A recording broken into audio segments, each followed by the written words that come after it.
বন্ধুরা, আশা করি আপনারা পরম দয়ালের আশীর্বাদে সকলেই ভালো আছেন। এই ভিডিওটির মাধ্যমে আপনাদের মাঝে যে বিষয়টি নিয়ে আলোচনা করব তা হল শ্রাবণ মাসের সন্ধ্যায় ভুলেও দান করবেন না এই জিনিসগুলি। হিন্দু ধর্ম অনুযায়ী শ্রাবণ মাস হল দেবাদিদেব মহাদেবের মাস। এই মাসে দেবাদিদেব মহাদেব মর্তে আগমন করেন। যারা হিন্দু ধর্মাবলম্বী মানুষ আছেন তারা এই গোটা মাস যদি নিয়ম করে দেবাদিদেব মহাদেবের পুজো করেন, তাহলে তাদের সারা জীবন খুব সুখে শান্তিতে কাটবে। অর্থনৈতিক সমস্ত সমস্যা দূর হয়ে যাবে নিমেষের মধ্যে। তবে নিয়ম মেনে পালন করতে হবে, না হলে হতে পারে ঘোর বিপদ। তবে যদি নিয়ম মেনে শ্রাবণ মাসে দেবাদিদেবের পুজো করতে পারেন, তাহলে আপনার জীবনে আপনি এক অপার আনন্দ খুঁজে পাবেন। বর্তমান পরিস্থিতিতে চাকরি বাকরির খুব অভাব। সহজেই মানুষের চাকরি চলে যাচ্ছে, অর্থাভাবে কষ্ট পাচ্ছে, অনেকেই প্রমোশন হচ্ছে না। তারা যদি নিয়ম মেনে শ্রাবণ মাসে দেবাদিদেবের পুজো করতে পারেন, তাহলে অর্থনৈতিক সংকট দেখা দেবে না। শ্রাবণ মাসের সন্ধেবেলা এই জিনিসগুলো কখনো কোনো মানুষকে দান করবেন না। দান না করা জিনিসগুলির মধ্যে একটি অন্যতম জিনিস হল হলুদ। হলুদ কখনো শ্রাবণ মাসের সন্ধ্যার পর কাউকে দান করবেন না।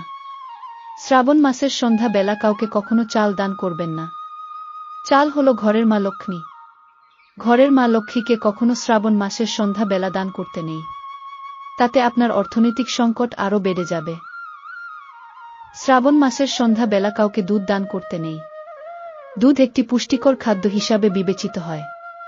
রাত্রিবেলা বা সূর্যাস্তের পরে কখনোই দুধ কাউকে দান করতে নেই। শ্রাবণ মাসের সন্ধ্যা বেলা কখনো কাউকে ঝাঁটা দান করতে নেই। ঝাঁটা দিয়ে আপনি গৃহ পরিষ্কার করেন, আর যে গৃহ পরিষ্কার থাকে সেই গৃহেই মা লক্ষ্মীর অবস্থান হয়। আপনি শ্রাবণ মাসে সন্ধ্যাবেলা যদি ঝাঁটা দান করেন, তাহলে আপনার বাড়ি থেকে মা লক্ষ্মী চলে যাবে, বিদায় নেবে, যার ফলে আপনার অর্থ সংকট আরও বৃদ্ধি পাবে। এবং শ্রাবণ মাসে শিব ভক্তরা এই তিনটি খাবার এড়িয়ে চলুন। জানুন বিস্তারিত। আপনি কি শিব ভক্ত? তাহলে তো শ্রাবণ মাসের প্রতি সোমবার বিশেষভাবে শিবের পূজা করেনি। তবে শুধু শিব ভক্তরাই নয়, অনেক হিন্দুরাই শ্রাবণ মাসের এই সোমবার বেশ ঘটা করে পালন করেন, উপবাস করেন। মহাদেবকে তুষ্ট করতে ব্রত পালন তো করছেন, কিন্তু জানেন কি, শ্রাবণ মাসে শিব ভক্তদের বিশেষ তিনটি খাবার এড়িয়ে যেতে বলা হয়। এই মাসে ভুলেও খাবেন না এই তিনটি খাবার। এই সম্পর্কে রয়েছে এক বিশেষ গল্প, প্রচলিত গল্পকথা। শ্রাবণ মাসের এই সোমবার নিয়ে পুরাণেও রয়েছে এক বিশেষ গল্প। এই গল্প হল এক ঋষি মিকান্ডু। মিকান্ডু সন্তান লাভের জন্য তার স্ত্রীকে নিয়ে মহাদেবের উপাসনা করতে থাকেন। তাদের এই উপাসনায় ভগবান শিব সন্তুষ্ট হন এবং তাদের আশীর্বাদ করেন। তারা এই আশীর্বাদ প্রাপ্ত হয় যে তারা দুধরনের মধ্যে যে কোনো এক ধরনের সন্তান লাভ করতে পারেন। হয় অল্প বুদ্ধির দীর্ঘ জীবনের সন্তান পাবেন, না হলে তারা অত্যন্ত বুদ্ধিমত্তার স্বল্প আয়ুর সন্তান পাবেন। তারা বুদ্ধিমত্তা যুক্ত সন্তান বেছে নেন। এরপর তারা জন্ম দেন এক সন্তানের এবং নাম দেন মার্কণ্ড। মার্কণ্ড ছোটবেলা থেকেই ছিলেন মহাদেবের পরম ভক্ত। মহাদেবের উদ্দেশ্যে একবার কঠিন তপস্যা করেন। তিনি তপস্যাতে এতটাই একাগ্র ছিলেন যে যমদূতরা তাকে নিতে এলেও তার ধ্যান ভাঙে না। শেষে যমরাজ নিজে এলে তাকে বিরক্ত করার জন্য যমরাজকে শাস্তি দিতে আবির্ভূত হন মহাদেব স্বয়ং ও মার্কণ্ডকে শতায়ু প্রদান করেন। তারপর মার্কণ্ড মৃত্যুঞ্জয় মন্ত্র রচনা করে শিবের বন্দনা করেন শ্রাবণ মাসে। কি কি খাবার এড়িয়ে যাবেন এই মাসে? এই সময় সবুজ শাকসবজি এড়িয়ে যেতে বলা হয়। এর জন্য ধর্মীয় কারণের পাশাপাশি বৈজ্ঞানিক কারণও আছে। বলা হয় এই সময় সবুজ শাকসবজিতে ব্যাকটেরিয়ার আক্রমণ হয় বেশি। সবুজ শাকসবজি ছাড়াও বিশেষ বেগুন খেতে বারণ করা হয়। ধর্মীয় কারণ ছাড়াও বলা হয় এই সময় বেগুনে পোকা হয় বেশি। এছাড়াও দুগ্ধজাত খাবার খেতে বারণ করা হয়। কেন এত গুরুত্বপূর্ণ এই সোমবার? শিব ভক্তদের মতো স্বয়ং শিবের প্রিয় দিন হল সোমবার। তাই এই দিনে মহাদেবের আরাধনা করলে মহাদেব তুষ্ট হবেনই। সোমবার মহাদেবের প্রিয় দিন বলে সারা বছর সোমবার পালন করা তো সম্ভব নয়। তাই শ্রাবণ মাসের সোমবার পালন করুন, এতেই সারা বছরের ফল পাবেন। শুধু মহাদেব নন, অন্যান্য সকল দেবদেবীর আশীর্বাদও পাওয়া যায় এই ব্রত থেকে।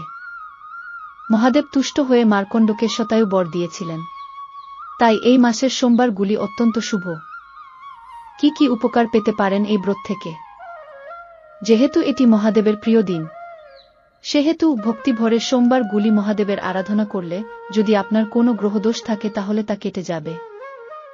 এই পূজার ফলে মোক্ষলাভ সহজেই সম্ভব হয়। এই সময় মধু ও ঘি দিয়ে শিবের পূজা করলে তাহলে মহাদেবের আশীর্বাদে অর্থ সমৃদ্ধি লাভ করবেন আপনি। মহাদেব শিবকে আদর্শ পুরুষ হিসাবেও শ্রদ্ধা করা হয়। তাই আপনি যদি অবিবাহিত হন আর শ্রাবণ মাসের সোমবার গুলি পালন করেন, তাহলে তার মতোই একজন আদর্শ জীবনসঙ্গী আপনি পাবেন। শিবের মন্ত্র জপ করে আরাধনা করলে নানারকম বিপদ ও অকাল মৃত্যু থেকে থাকবেন বহু দূরে। এই ব্রত পালনে আপনি রোগমুক্ত থাকবেন এবং মন মেজাজও ভালো থাকবে। তাহলে দেখলেন তো শ্রাবণ মাসের সোমবারের মহিমা।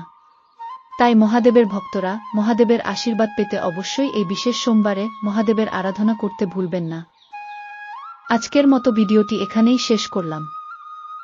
বন্ধুরা, আশা করি ভিডিওটির মাধ্যমে আপনারা পুরো বিষয়টি বিস্তারিত বুঝতে পেরেছেন। ভিডিওটি ভালো লাগলে সনাতন আলোচনা চ্যানেলটিতে শেয়ার, লাইক, কমেন্ট ও সাবস্ক্রাইব করে এই চ্যানেলটির পাশে থাকুন। আপনারা সকলেই ভালো থাকুন, সুস্থ থাকুন, পরম দয়াল এর কাছে এই প্রার্থনা করি। সবাইকে হরে কৃষ্ণ। ধন্যবাদ।